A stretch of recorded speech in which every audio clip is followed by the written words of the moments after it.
नमस्कार मित्रों, desire point channel के एक नए वीडियो लेक्चर में मैं हूं अमित दुबे। और आज के इस वीडियो लेक्चर में हम क्लास 10th इंग्लिश की एक नई पोयम का अध्ययन करेंगे जिसका नाम है अमांडा। इस वीडियो लेक्चर में आगे बढ़ने से पहले मैं आप सबसे एक छोटा सा प्रॉमिस करता हूं कि जब ये वीडियो लेक्चर कंप्लीट होगा तो आपके लिए ये चैप्टर धुआं होने वाला है, यानी बहुत ही बारीकी से और बहुत सरल शब्दों में मैं आज आपको ये चैप्टर पढ़ाने वाला हूँ। और आज के बाद ये चैप्टर आपके लिए बहुत ही ज़्यादा आसान हो जाएगा। तो चैप्टर के नाम की बात करें तो चैप्टर का नाम है अमांडा। वास्तव में अमांडा एक बच्ची है और ये कहानी कुछ ऐसी है कि हर एक बच्चे को हमेशा ये लगता है कि उसके माता पिता उस पर कुछ ज़्यादा ही रोक टोक लगाते हैं। वो अपनी मर्ज़ी से कहीं खेलने नहीं जा सकता, वो अपनी मर्ज़ी से कहीं घूमने नहीं जा सकता, वो अपनी मर्ज़ी से कुछ भी नहीं कर सकता और दुनिया के हर बच्चे को यही लगता है। उसी तरह से अमांडा भी एक बच्ची है और उसके माता पिता उसे हमेशा टोकते रहते हैं। तो बच्चों के मन में कैसे कैसे अजीब अजीब से ख्याल आते हैं, इसे हम इस चैप्टर में समझेंगे। चलिए, ध्यान रखने वाली बात यहाँ पर यह है कि इस अध्याय में एग्जैक्टली ये नहीं लिखा कि अमांडा की माताश्री उसे रोकती टोकती हैं या फिर पिताश्री उसे रोकते टोकते हैं।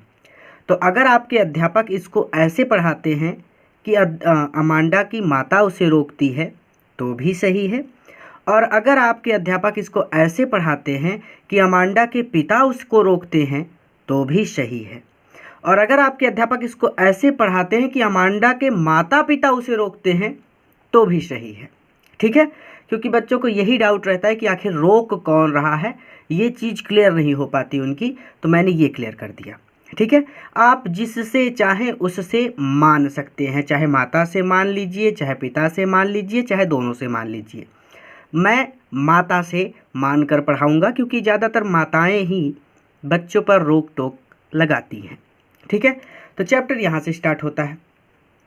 तो चलिए मान लेते हैं कि माताश्री ही रोक टोक लगा रही हैं। तो डोंट बाइट, डोंट मतलब होता है मत करो, बाइट मतलब होता है काटना। जैसे आप दांतों से कोई चीज़ काटते हो ना तो उसको बाइट बोलते हैं। योर अपने नाखूनों को, नेल्स मतलब नाखूनों को, तो अपने नाखूनों को डोंट बाइट मत काटो, अर्थात अपने नाखूनों को दांतों से मत काटो। अमांडा, अमांडा, अमांडा उस बच्ची का नाम है। तो अमांडा की माताश्री कहती हैं कि अमांडा अपने नाखून अपने दांतों से मत काटो। बहुत से बच्चे हैं, ज़्यादातर बड़े लोग भी अपने नाखून चबाते रहते हैं, तो ये चीज़ वो करें, ये गंदी आदत है। लेकिन स्ट्रेस में होता है जब आदमी, तो ये ऐसी गलती करता रहता है आदमी। ठीक है, तो वही चीज़, डोंट हॉन्च योर शोल्डर्स अमांडा। तो अमांडा योर शोल्डर्स, अपने कंधों को हंच मत करो। हंच करने का मतलब झुका कर बैठना। ठीक है, तो अमांडा अपने कंधों को मत झुकाओ। ज़्यादातर लोग अपने कंधे झुका लेते हैं, खड़े भी रहते हैं तो ऐसा लगता है जैसे झुके हुए हैं, तो वो चीज़। स्टॉप, बंद कर दो, दैट स्लाउचिंग, ये स्लाउचिंग तुरंत बंद कर दो, यानी सुस्त दिखना तुरंत बंद कर दो। एंड सिट अप स्ट्रेट, और सीधी बैठो। अमांडा, अमांडा, तो ये कितना सुंदर और कितना सरल है, इसमें कुछ भी कठिन नहीं है कि अमांडा की माताश्री उसको कहती हैं कि अमांडा अपने नाखून दांतों से मत काटो, अमांडा अपने कंधों को मत झुकाओ, और अमांडा सिट अप स्ट्रेट, सीधी बैठो, स्टॉप दैट स्लाउचिंग, और सुस्त मत दिखो। क्लियर हो गया? आगे चलेंगे। अब अमांडा क्या सोचती है ये समझिए। अब बच्चों के मन में अजीब अजीब से ख्याल आते हैं। जब माता पिता हर एक चीज़ के लिए उन्हें रोकते हैं तो उनके मन में अजीब अजीब ख्याल आते हैं। तो अमांडा के मन में कैसे ख्याल आ रहे हैं वो देखिए। कहते हैं कि there is a language, language मतलब होता है शांत। एमर्ल्ड सी, एमर्ल्ड सी का मतलब होता है गहरा समुद्र। ठीक है, तो सी मतलब समुद्र, एमराल्ड, एमराल्ड का मतलब होता है गहरा। ठीक है, आप यहाँ पर हरा समुद्र भी कह सकते हैं। आगे चले। वेयर जहाँ पर शोल एकमात्र इनहेबिटेंट, इनहेबिटेंट का मतलब होता है निवासी, इज़मी मैं होती। तो सोचती है कि काश शांत गहरे समुद्र में मैं एकमात्र निवासी होती। अ मरमेड, मैं काश एक मरमेड होती। मरमेड मतलब एक जलपरी होती। जलपरी जिसका आधा शरीर तो मनुष्य का रहता है और आधा शरीर मछली का रहता है। यानी जलपरी आपने फिल्मों में देखी होगी। चलिए, तो काश मैं एक मरमेड होती और ड्रिफ्टिंग मैं विचरण करती, आराम से घूमती टहलती, ब्लिसफुली यानी आराम से या फिर स्वतंत्र होकर या फिर आनंद पूर्वक। ब्लिसफुली का मतलब आनंद पूर्वक है। तो आनंद पूर्वक एक स्थान से दूसरे स्थान पर मैं टहलती रहती या फिर विचरण करती रहती। तो उसने क्या सोचा? उसने सोचा कि काश मैं एक जलपरी होती और शांत गहरे समुद्र में मैं एकमात्र निवासी होती और मैं आनंद पूर्वक एक स्थान से दूसरे स्थान तक टहलती रहती या फिर विचरण करती रहती।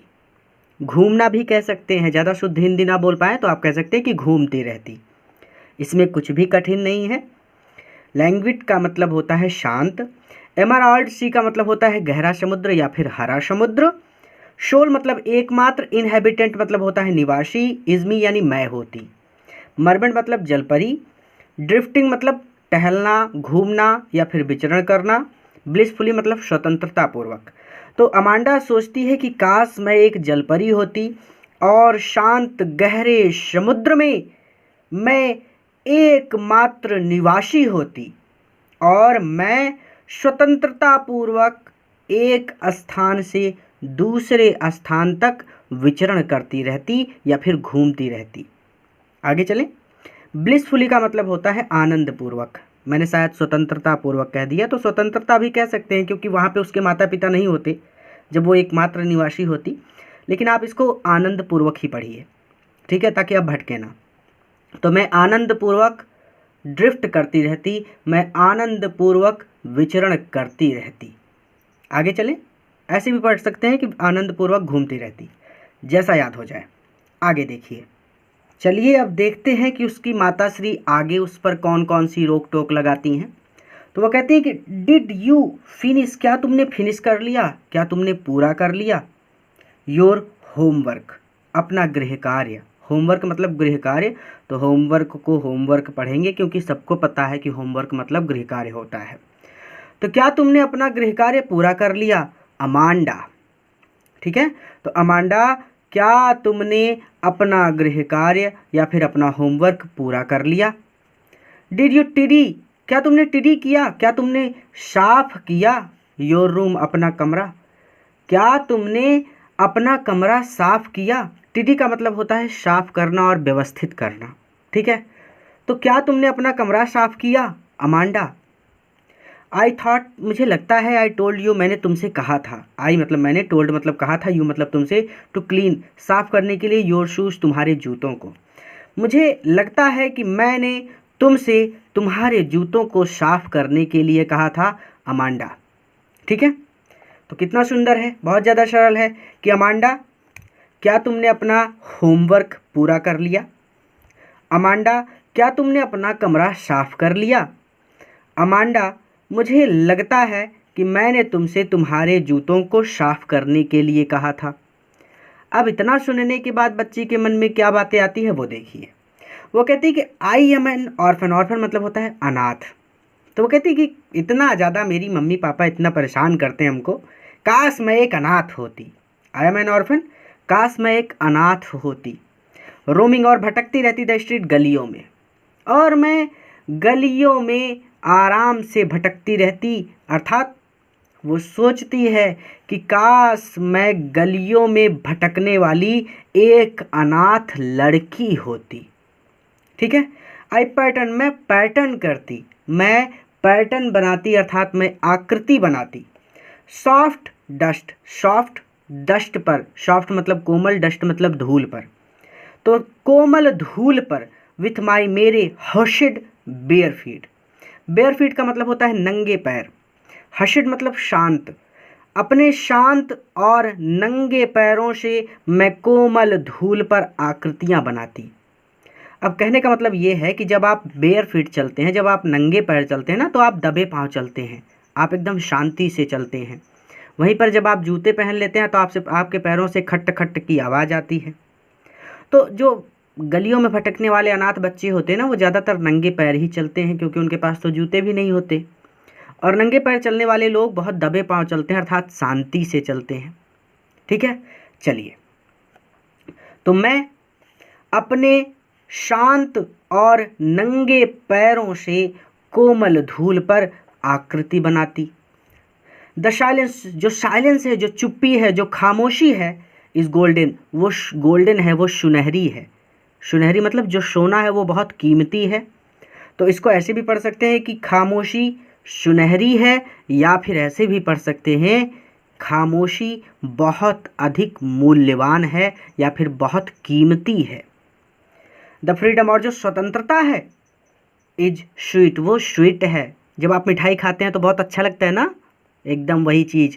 जो स्वतंत्रता है वो सुख प्रदान करती है, अर्थात स्वतंत्रता बहुत सुखद है। तो वही चीज़ें वो सोच रही है बच्ची। कहती है कि काश मैं एक गलियों में भटकने वाली अनाथ लड़की होती और मैं अपने शांत नंगे पैरों से कोमल धूल पर आकृतियां बनाती, क्योंकि खामोशी बहुत मूल्यवान है। द फ्रीडम इज स्वीट, और स्वतंत्रता बहुत सुखद है। अब फिर से माता जी की बात आ गई। तो डोंट ईट, मत खाओ, डैट चॉकलेट, चॉकलेट। बच्चों को चॉकलेट तो बहुत पसंद होता है। तो अमांडा के माता पिता, चलिए माता ही कहते हैं, तो अमांडा की माता उसे हमेशा रोकती ही रहती हैं कुछ ना कुछ करने से। और इस बार वो किस चीज़ के लिए उसे रोक रही हैं? चॉकलेट खाने के लिए। तो कहती है कि Amanda don't eat chocolate, chocolate मत खाओ। फिर Amanda remember your acne, remember याद करो योर अपने एक्ने, एक्ने को कहते हैं मुहासे, लेकिन ज़्यादातर बच्चे पिंपल शब्द से परिचित होंगे, जो चेहरे पर दाने निकल आते हैं। ठीक है, तो अपने मुहासों के बारे में सोचो, अर्थात तुम्हारे मुंह पर मुहासे निकले हुए हैं, तुम्हारे मुंह पर या फिर तुम्हारे चेहरे पर पिंपल्स निकले हुए हैं Amanda. Will you please, will क्या, यू तुम, प्लीज़ कृपया, लुक देखोगी, क्या तुम प्लीज़ देखोगी या फिर क्या तुम कृपा करके देखोगी एट मी, मेरी ओर। When I am speaking to you, when जब आई एम, मैं स्पीकिंग बात कर रही हूँ, टू यू तुमसे, जब मैं तुमसे बात कर रही हूँ, तो क्या तुम कृपा करके मेरी ओर देखोगी जब मैं तुमसे बात कर रही हूँ अमांडा। ठीक है, तो ये कितना सुंदर है, बहुत सरल है कि अमांडा चॉकलेट मत खाओ, अमांडा तुम्हारे चेहरे पर दाने निकले हुए हैं या फिर तुम्हारे चेहरे पर पिंपल्स निकले हुए हैं या फिर तुम्हारे चेहरे पर मुहासे निकले हुए हैं। ठीक है, अमांडा जब मैं तुमसे बात कर रही हूँ तो क्या तुम कृपया मेरी ओर देखोगी। अब देखिए आगे क्या सोचती है बच्ची। अब बच्ची क्या सोच रही कि आई एम रपेंजल। देखिए रपेंजल कौन है, सबसे पहले इसको समझिए। रपेंजल की एक कहानी है। जो रपेंजल है ना, वो एक राजकुमारी होती है और उसके बालों में जादू होता है, और उसके बालों के जादू के लालच में पड़कर एक जादूगरनी उसे चुरा लेती है और एक बहुत ऊंची मीनार पर ले जाकर उसे कैद कर देती है। लेकिन जब वो रपेंजल बड़ी होती है ना, तो उसके बाल जो हैं वो बहुत लंबे लंबे होते हैं, समझिए 1-2 किलोमीटर तक लंबे होते हैं उसके बाल। और वो मीनार इतनी ऊंची होती है कि उस मीनार पर पहुंचने के लिए ना तो कोई सीढ़ी होती है और ना कोई दरवाज़ा। जब कभी भी उस जादूगरनी को या फिर उस चुड़ैल को, आप चुड़ैल कह सकते हैं, जादूगरनी नहीं कह सकते, तो जब कभी भी उस चुड़ैल को ऊपर जाना होता था तो वो रपेंजल को आवाज़ देती थी और रपेंजल अपने बालों को नीचे फेंक देती थी, तो उसके बालों को रस्सी की तरह प्रयोग करके वो चुड़ैल ऊपर चढ़ जाती थी। और जब उसे नीचे उतरना होता था तो रपेंजल के बालों को रस्सी की तरह उपयोग करके वो नीचे उतर आती थी और फिर रपेंजल अपने बालों को ऊपर खींच लेती थी ताकि कोई दूसरा व्यक्ति ऊपर ना चढ़ जाए। ठीक है, अगर आप ये पिक्चर देखना चाहते हैं, इस पर एक मूवी बनी है, तो अगर आप मूवी देखना चाहते हैं तो मैं उसका एक तरह से नाम स्क्रीन पर लगा दूंगा, इमेज आ रही होगी, आप देख सकते हैं उसको। बहुत अच्छी मूवी है, कभी डिस्टर्ब हो आप किसी काम को लेकर, किसी बात को लेकर, तो उस मूवी को देखिएगा। बच्चों के लिए बहुत अच्छी मूवी है, उससे आप रापुंज़ल की कहानी भी समझ जाएंगे और आपके लिए थोड़ा सा मनोरंजन भी हो जाएगा। ठीक है, तो अब रापुंज़ल की बात समझ में आ गई। तो वो कहती कि आई एम रापुंज़ल, काश मैं रापुंज़ल होती। आई हैव नॉट केयर, और मुझे केयर नहीं करनी पड़ती, अर्थात मुझे किसी बात की चिंता नहीं होती, अर्थात मैं एक स्वतंत्र जीवन व्यतीत करती। भाई जब मैं मीनार में कैद होती तो ना वहाँ पर कोई आता ना जाता, और जब कोई आता जाता नहीं तो मुझे रोकता टोकता नहीं, तो मैं एकदम आज़ाद जीवन व्यतीत करती, मुझे किसी चीज़ की परवाह नहीं करनी पड़ती। ठीक है, तो I have not care, care मतलब परवाह करना। ठीक है, तो मैं एक स्वतंत्र जीवन व्यतीत करती। काश मैं रापुंज़ल होती तो मैं एक स्वतंत्र जीवन व्यतीत करती। लाइफ इन ए टावर, ये देखिए टावर आ गया ना, टावर मतलब मीनार, तो किसी ऊंची मीनार में लाइफ मैं रहती, मैं किसी ऊंची मीनार में अपना जीवन बिताती, अर्थात मैं किसी ऊंची मीनार में रहती। इज ट्रैंकिल एंड रेयर, जो जीवन, और वो जीवन क्या होता, रेयर होता एंड ट्रैंकिल होता, जो जीवन शांत और बहुत अच्छा होता, रेयर होता।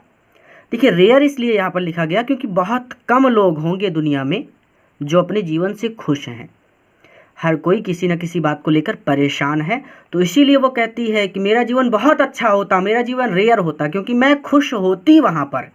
ठीक है, और मेरा जीवन ट्रैंकिल भी होता, मेरा जीवन शांत भी होता। तो मैं एक ऊंची मीनार में अपना जीवन बिताती और वहाँ पर मेरा जीवन बहुत शांत और बहुत अच्छा होता।